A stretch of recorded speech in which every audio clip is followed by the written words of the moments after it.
Since the dawn of time, humanity has been obsessed with one question: what is good and what is evil?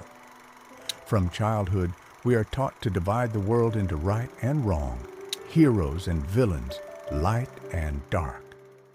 But what if this division is an illusion? What if good and evil are not universal truths, but stories we've been told? Stories designed to shape how we think, feel, and act. Friedrich Nietzsche believed that these ideas of good and evil were not discovered, but created. They serve purposes that benefit some and restrict others. Carl Jung, on the other hand, argued that our inner struggles with good and evil stem from parts of ourselves we refuse to acknowledge. But where did these ideas come from, and how did they shape the world we live in today? To understand this, we need to explore how morality was born. Friedrich Nietzsche introduced the idea of master-slave morality to explain how concepts of good and evil evolved.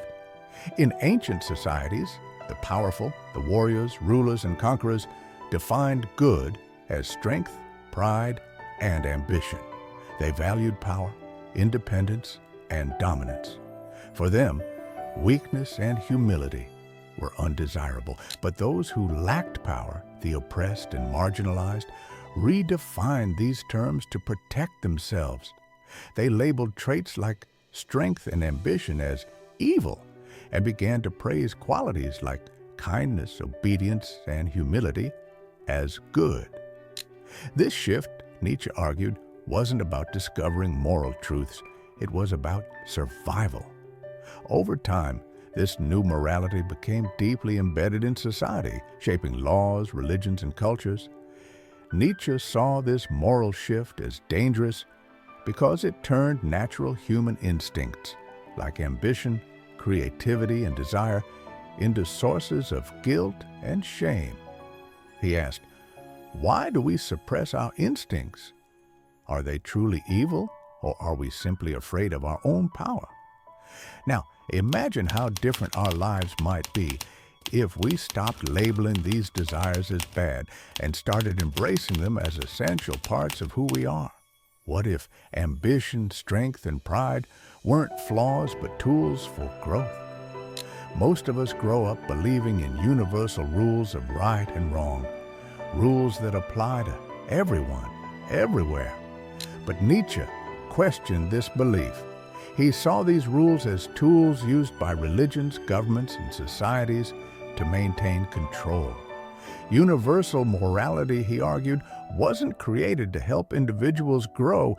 It was designed to keep order. Think about it. Who decides what is good or bad? Religious leaders? Politicians? Social norms? These systems often reflect the values of those in power, not necessarily what's best for individuals.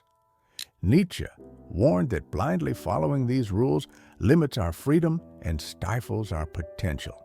Instead of asking, is this right or wrong? Nietzsche encouraged us to ask, does this align with who I truly am? By trusting ourselves instead of seeking approval, we begin to live authentically. This shift allows us to create personal values that guide us toward a more meaningful and fulfilling life. But stepping away from universal morality is not easy. It requires courage. The courage to stand apart, to question what we've been taught, and to carve our own path. Are you ready to ask yourself what truly matters? While Nietzsche exposed the flaws in society's morality, Carl Jung focused on the hidden corners of the human mind. He introduced the concept of the shadow, the parts of ourselves that we deny or suppress because they don't fit with who we think we should be.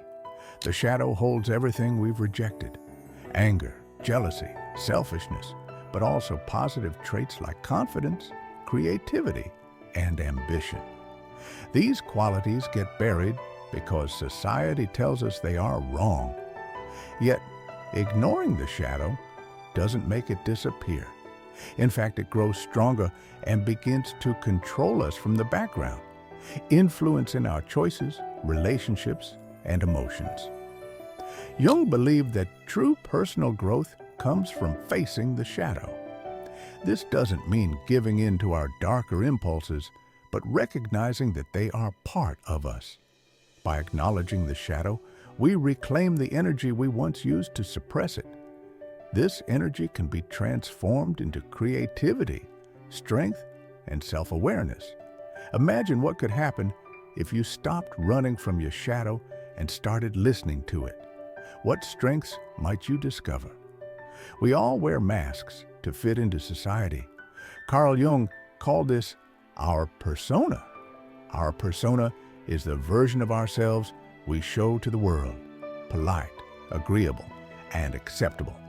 But behind this mask lies the shadow, the parts we hide, even from ourselves.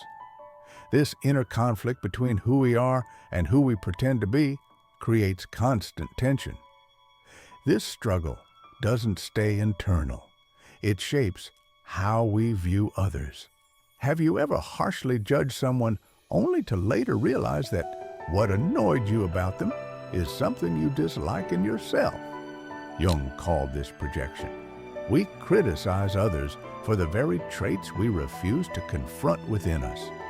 This battle within prevents us from growing. To move forward, we must recognize our flaws and stop projecting them onto others.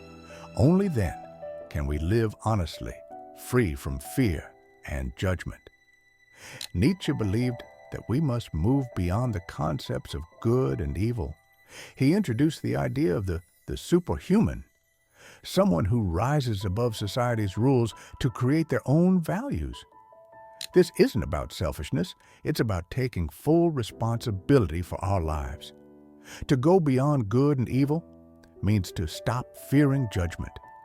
It means embracing both our strengths and our flaws. It's a difficult path, but it leads to true freedom and authenticity. Carl Jung called the path to wholeness individuation. This process begins when we face our shadow. Notice what irritates you and others. This can reveal hidden parts of yourself. Reflect on your deepest fears and desires. What have you been too afraid to acknowledge? By facing these truths, we reclaim the energy trapped in denial and guilt. We become stronger, more creative, and more resilient. This is not about perfection. It's about becoming whole. Good and evil are not absolutes. They are stories designed to comfort or control us. Nietzsche and Jung teach us that true freedom comes from questioning these stories and facing our hidden selves. Beyond good and evil lies a more honest life, one where we embrace everything we are, the light, the shadow, all of it. So ask yourself, are you ready to face your shadow and create your own path?